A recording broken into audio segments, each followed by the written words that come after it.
60 Milwaukee area fire departments are serving as drop-off sites for the Peanut Butter Drive. Greenfield firefighters say they are praying for that man who suffered a cardiac attack. Well, right here in the News 3 backyard is the Jim Rogers Car Museum. It's a window to automotive history that will now help fund education for generations of young people. They are treasures. It's so fun to go over there on my lunch break sometimes and just buff those cars. I'm going to miss them. But once the gem of the western United States for car collectors, this museum and everything in it will be auctioned to the highest bidder this month. No reserve auction. News 3's Venice Toussaint is live in one of Jim's favorite places, touring the cars, and talks about the auction and how it's expected to fuel the dreams, so to speak, of thousands of children for generations to come.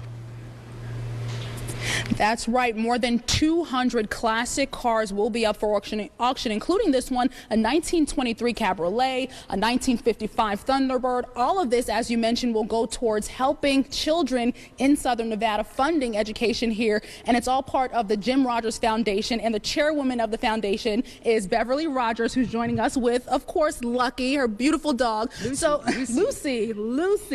And so, Beverly, Jim Rogers, he wasn't just a media mogul. He wasn't just a chancellor of higher education. He was also a car enthusiast and philanthropist. So tell us about just his love for cars. Oh my gosh, when we got together, I think he may have had 12 to 20, somewhere in that neighborhood. We were together for 19 years, and now, this number's well over 240. And he knew these cars in and out. He almost studied them. Absolutely, absolutely. And he was a stickler about having everything match perfectly. He and Mike would go find the exact paint colors for the particular models that were available and make the cars as original as possible. He wasn't decking them out and turning them into race cars. He was making them original. And so all of these cars will be up to auction, all to benefit education, truly in his legacy. Tell us about just the Jim Rogers Foundation, the Rogers Foundation, and what it means for this community.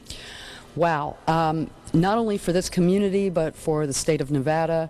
Particularly K through 12, also, though, somewhat for higher education.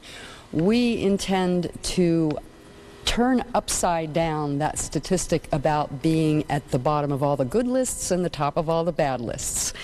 That's part of our mission. And you have already done a lot of great things. Just briefly tell us about the scholarships that you guys have already provided for students. We awarded 25 scholarships to a class of third graders at Ronaldo Martinez Elementary School, and we announced the 3 grants in 3 different areas that will be awarded in May for up to $100,000 each to K through 12 schools largely. Excellent. And again, so all of the proceeds from this classic car auction will go to benefit children right here in Southern Nevada. The auction is at the end of this month on the 27th and 28th, and all information about how you can get involved will be on our website. Back to you guys in the studio. You know, I once stood right where Venice is standing, and I said to Jim Rogers, I said, oh my gosh, these cars are just somebody's dream. You know, in the 30s, somebody was dreaming about the cars that would come out in the 40s and the 50s, and he said, you get it. You get it. And that's true. And so now somebody out there will get those cars and get the dream of the car and also education. I was going to say, exactly, the dream gets carried forward in a completely different way. Love it. Wow.